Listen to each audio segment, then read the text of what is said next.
Bonjour et bienvenue sur Web TV.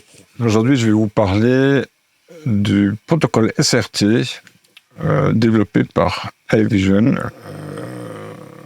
protocole que moi personnellement j'adore, mais faut un petit peu l'expliquer quand même. Alors c'est une technologie développée par iVision dans les années 2012-2013, ça a été rendu public en 2013, et ça offre des avantages assez importants. Notamment dans la transmission sur des réseaux non fiables. Et c'est pour ça qu'elle a été relativement facilement adoptée.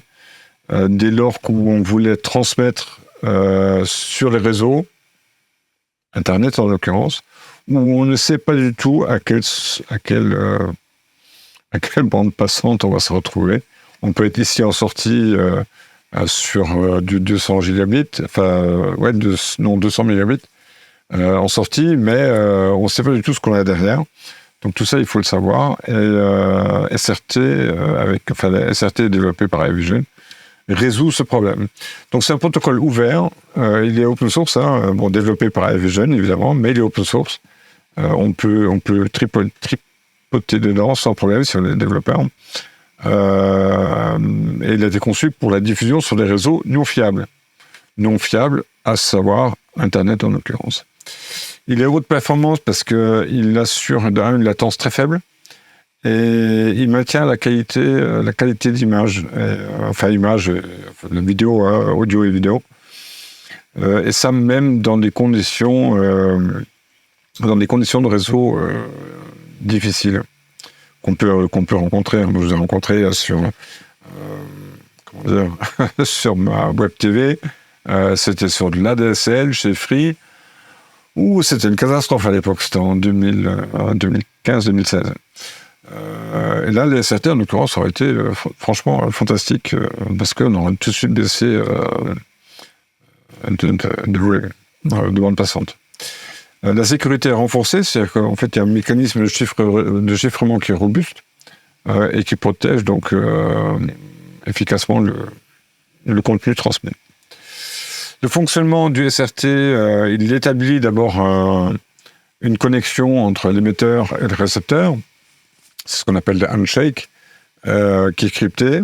Et ensuite, il transmet les données au fur et à mesure avec c'est ce qu'on appelle des métadonnées temporelles. Pendant la transmission, il insère dans les paquets à chaque fois un eurodatage qui permet une synchronisation précise. Et surtout qui permet ensuite de récupérer les erreurs quand il y en a. Donc le protocole détecte et corrige les erreurs de transmission avec une récupération des paquets manquants. L'avantage du SRT, c'est la qualité, la fiabilité, et là franchement, sur le nombre de fois où j'ai utilisé le SRT, avec zéro plantage, c'est robuste à travers Internet. C'est-à-dire que je recevais, par exemple, des images en SRT à partir de la Suisse. Je les recevais à La Rochelle. À La Rochelle, je les retransmettais à Lunel, où j'habite. Et à partir de là, je pouvais traiter correctement les images reçues et faire la régie à distance. Donc c'est une qualité constante. La réduction de la latence, elle est évidente. Entre La Rochelle et Lunel, il y avait zéro latence, quasiment zéro. Et c'était vraiment... on pouvait faire de la réalisation aussi bien ici à Lunel. La réalisation à partir de Lunel, on pouvait la faire à La Rochelle sans problème. C'est une fiabilité accrue. Oui, c'est stable. On peut s'appuyer dessus. Il n'y a pas d'instabilité. La sécurité est renforcée par le chiffrement AES, et puis il y a une authentification dedans, et puis le protocole vérifie l'intégrité de chaque paquet, ce qui est, on pourrait être sûr et certain que ça ne soit pas du tout altéré. Donc, pour moi, c'est vraiment le protocole à suivre. L'adaptabilité du SRT aux conditions réseau. Et c'est là que ça joue réellement Oui, là, il y a une petite pause pour les réseaux sociaux qui doivent là nous rejoindre sur YouTube. Je leur mettrai un lien en dessous les commentaires. Euh,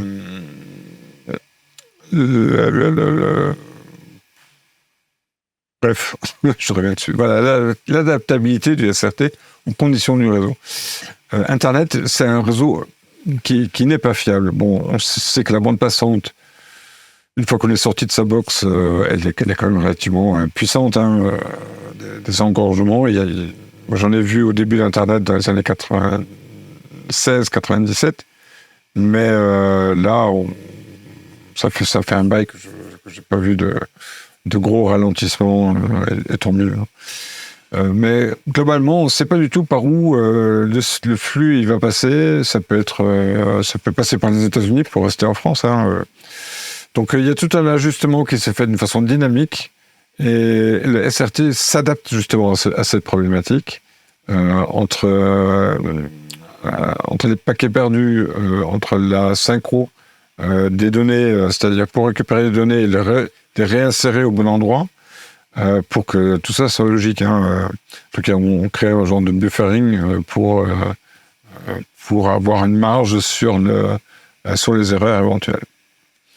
La compatibilité et l'interopérabilité du SRT. Bon, il est compatible multiplateforme, que ce soit Windows, Mac, Linux. On en trouve partout. On en trouve aussi sur les plateformes, sur les CDN, dans le cloud. Tous utilisent en pratique le SRT à cause de sa fiabilité. Il communique aussi avec d'autres protocoles, bien évidemment, mais le SRT fonctionne à lui seul fonctionne déjà pas mal. Donc si on compare ça avec d'autres protocoles de streaming, la latence est très faible, la sécurité est élevée et l'adaptabilité est excellente, ce qui n'est pas le cas pour les autres, en l'occurrence. Même si c'est des qualités, attention.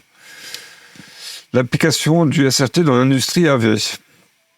La diffusion en direct, clairement, parce qu'on a une qualité broadcast sur Internet, et ça, vous pouvez toujours courir. La production à distance. Je vous ai bloqué mon expérience que j'ai faite entre Lunel et La Rochelle. Ça fonctionne franchement parfaitement. La distribution de contenu, c'est-à-dire que le contenu qu'on diffusait à partir de La Rochelle, il partait vers les opérateurs, des différents opérateurs de box, parce qu'ils étaient diffusés sur la box. Et puis, c'était aussi certains matchs, on les rediffusait également vers des chaînes de télévision étrangères, et toujours avec du SRT. Certains ont réclamé le satellite, mais le choix a été fait de tout faire en SRT, et ça fonctionnait franchement très bien. Tout le monde a été content. Pas tout à fait au début, mais après, ouais. L'implémentation du SRT dans les workflows. Il s'intègre aujourd'hui. J'ai vu de nombreuses caméras aujourd'hui qui intègrent le SRT. Il s'agit des caméras PTZ en majorité, mais dès la capture, le SRT peut se mettre en branle. Et durant tout le traitement, le protocole maintient sa qualité. Et c'est ça qui est vraiment son intérêt. Il n'y a pas une image qui est perdue. La distribution finale, oui, les images qui sont envoyées sont de très bonne qualité. Ce qui rentre dans le SRT ressort dans le SRT dans la même qualité. L'optimisation des coûts, en fait, il faut, en théorie, il ne faut pas d'équipement en plus. Le SRT fonctionne, c'est un protocole, donc il n'y a pas besoin de matériel. Ce qui diminue les achats d'équipements. Bon, quand il y a évidemment des appareils qui permettent de rentrer du SDI pour le convertir en SRT. Et puis de l'autre côté, de faire l'opération inverse, c'est-à-dire de convertir le SRT en SDI. C'est par exemple pour les grosses chaînes de télévision. Et iVision, évidemment, produit ce genre de matériel. Et il passe du coup par le cloud. Et ça fonctionne. n'y a pas de défaut.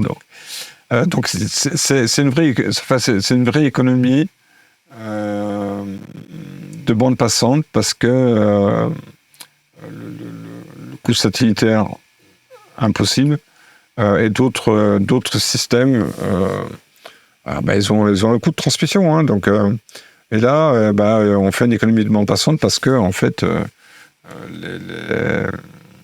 le SRT réduit sensiblement ce genre de frais.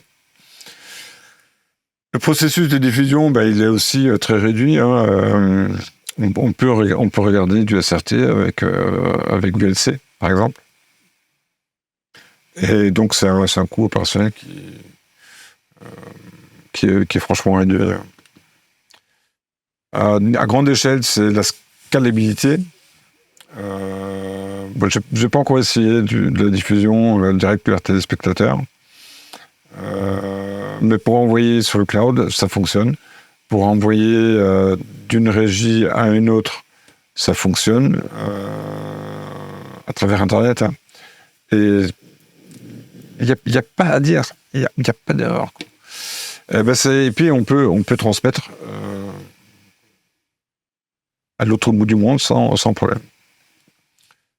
L'intégration du SRT avec les CDN, la plupart aujourd'hui acceptent du SRT, de recevoir un flux SRT, justement à cause de sa qualité. Donc c'est une distribution optimisée, et puis la livraison au dernier kilomètre, elle est juste parfaite. Elle s'adapte aux conditions locales, en fait. Dans la production à distance, c'est la capture à distance, c'est l'exemple que je vous citais, hein, avec une édition en temps réel, aussi bien pour moi qui reçois les images en régie que pour ceux qui me transmettent les images à partir de leur régie. Ils faisaient des modifications pendant la transmission et c'était mis à jour dans le flux, instantanément. L'avenir du SRT, il y a toujours des développements qui sont en cours. Hein, c'est un protocole qui s'améliore comme d'autres. Hein.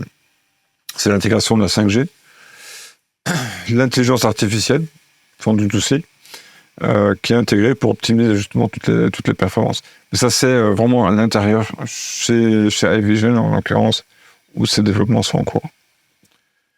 La virtualisation des workflows, les studios virtuels, on est dans du dématérialisé, hein, c'est de l'informatique. Ça peut être studio virtuel, ça peut être des workflows dans le cloud.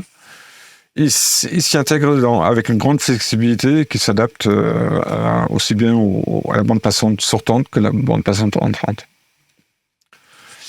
Il y a des programmes de formation, évidemment, chez iVision, des certifications professionnelles qui valident l'expertise. Et puis, il y a plein de ressources en ligne qui vous permettent de comprendre le SRT en détail et qui vous expliquent tous les tenants et aboutissants, comment ça marche, comment le mettre en œuvre, etc. D'ailleurs, je vais aussi sortir une vidéo sur la configuration du SRT parce que franchement, ça a l'air un peu compliqué au départ, mais la fiabilité, là, il y a pas on s'arrache pas les cheveux pour mettre en place du SRT. La réduction de l'empreinte carbone, oui, il consomme moins de bande passante. Et la bande passante est optimisée, donc on peut supposer que derrière, on réduit la consommation d'électricité, entre autres. Bref, il y a une certaine réduction d'empreinte de l'empreinte carbone.